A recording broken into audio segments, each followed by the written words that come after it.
পনিরের অনেক রকমারি রেসিপি আমরা জানি, আমরা খেয়েছি এবং খাই।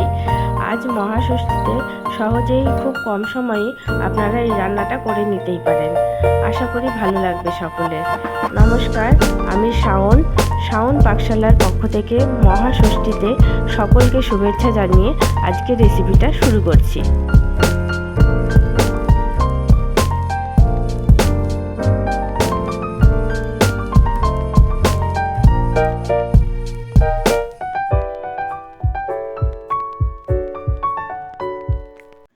রান্না শুরু করছি শাওন পাকশালা কবিতার ছন্দে।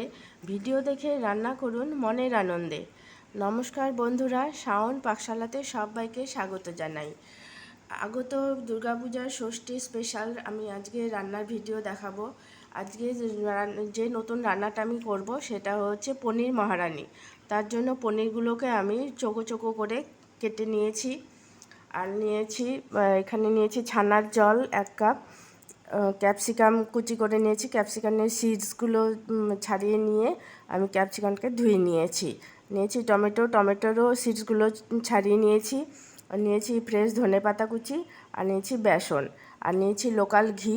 আমি লোকাল ভদ্রলোক খুব ভালো ঘি বানায়, আমি সে স্মেলযুক্ত, টেস্ট ভালো, আমি এর জন্য এই লোকাল ঘিটাই ব্যবহার করব। এখন আমি রান্নাটা করে নেব। গ্যাসে কড়াইটা বসিয়ে দিয়ে সাদা তেল আর ঘি অল্প দিয়েছি, আলুটা আমি ঘি দিয়ে দিচ্ছি। আমি তো তেল আর ঘি মিশিয়ে রান্নাটা করছি, আপনারা চাইলে শুধু ঘিতেও রান্নাটা করতে পারেন। আমি এখন পনিরের টুকরোগুলোর মধ্যে বেসন দিয়ে দিচ্ছি। আপনাদের কাছে যদি বেসন অ্যাভেলেবেল না থাকে তাহলে আপনারা আটা দিয়েও করতে পারেন রান্নাটা।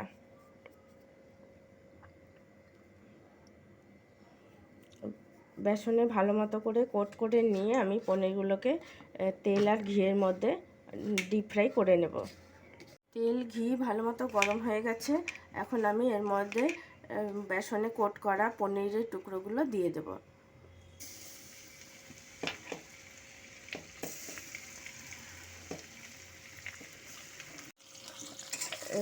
পনিরের টুকরোগুলোকে একটু ডিপ ফ্রাই করে নেব। ততক্ষণের জন্য আঁচটাকে মিডিয়ামে রেখে এগুলোকে ডিপ ফ্রাই করে নেব। ততক্ষণের জন্য আমরা একটু ওয়েট করব যতক্ষণ না ডিপ ফ্রাই হচ্ছে। পনিরগুলোকে আমি লাল লাল করে ভেজে নিয়েছি, তবে আর বেশি ভাজবো না, নামিয়ে নেব। আপনাদেরকে একটা ইনফরমেশন দিয়ে রাখি যে পনিরটা কিন্তু বেশি ভাজলে পরে শক্ত হয়ে যাবে, খেতে কিন্তু মোটেই ভালো লাগবে না। আঁচটাকে লোতে দিয়ে আমি পনিরের টুকরোগুলো তুলে নেব। তেল আর ঘি মধ্যেই আমি দিয়ে দিচ্ছি সাদা জিরে ফোড়ন। ফোড়নের থেকে সুন্দর গন্ধ বেরোতে শুরু করছে। এখন দিয়ে দিচ্ছি টমেটো কুচিগুলো।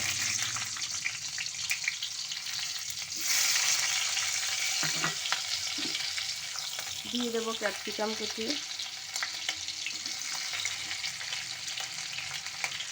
এখনই আমি লবণ দেবো না, তাহলে ক্যাপসিকাম টমেটোর ক্রাঞ্চিনেসটা নষ্ট হয়ে যাবে। এখন আমি ওই ক্যাপসিকাম টমেটোর মধ্যে দিয়ে দিচ্ছি অল্প পরিমাণে হলুদ গুঁড়ো। আমি ভালো মতো করে হলুদ গুঁড়ো দিয়ে টমেটো আর ক্যাপসিকামের সাথে তেল ঘির সাথে ভালো মতো করে কষে নিলাম। এখন আমি এর মধ্যে দিয়ে দেবো 1 কাপ ছানার জল। আপনারা যে কোয়ান্টিটি বানাবেন সেই অনুযায়ী ছানার জলটাকে 1 কাপের জায়গায় 2 কাপ করে দেবেন।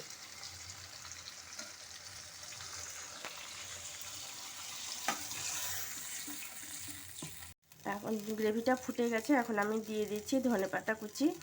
এটা খুব ছোট রান্না, আপনাদের 10 মিনিটের হাতে থাকলে পরেই আপনারা এই রান্নাটা অনায়াসে করে নিতে পারবেন। এখন দিয়ে দিচ্ছি পরিমাণ মতো লবণ।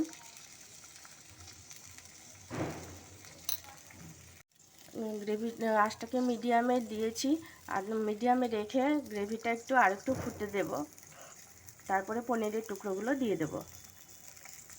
গ্রেভিটা ভালো মতো ফুটে গেছে, এখন আমি ভেজে রাখা পনিরের টুকরোগুলো দিয়ে দেব।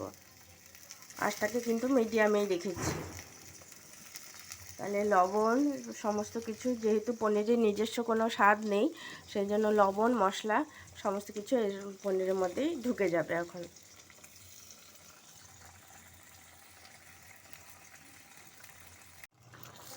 গ্রেভিটা ভালো মতো, গ্রেভির লবণ সমস্ত কিছুই পনিরের মধ্যে ভালো মতো ঢুকে গেছে। এখন আমি গ্যাসটাকে অফ করে দেব।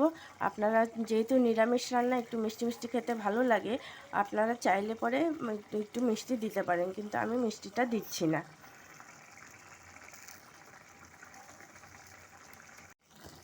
আমার রান্নাটা কমপ্লিট, গ্যাসটা অফ করে দিচ্ছি। এটা খেতে খুবই অসাধারণ লাগে।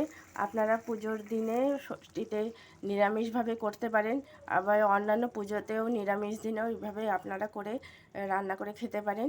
খেয়ে ভালো লাগলে আমার চ্যানেলটিকে সাবস্ক্রাইব করবেন, লাইক করবেন, শেয়ার করবেন এবং কমেন্ট করে আমার পাশে থাকবেন।